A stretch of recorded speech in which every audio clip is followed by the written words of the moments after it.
अथ वेङ्कटेशस्तोत्रम्। वेङ्कटेशो वासुदेवः प्रद्युम्नोऽमितविक्रमः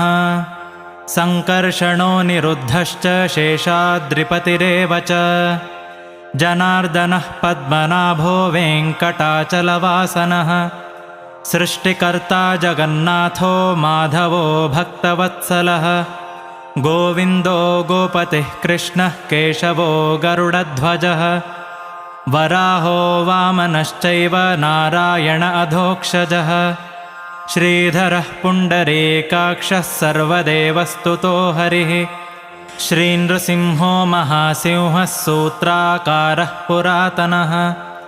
रमानाथो महीभर्ता भूधरः पुरुषोत्तमः चोलपुत्रप्रियः शान्तो ब्रह्मादीनां वरप्रदः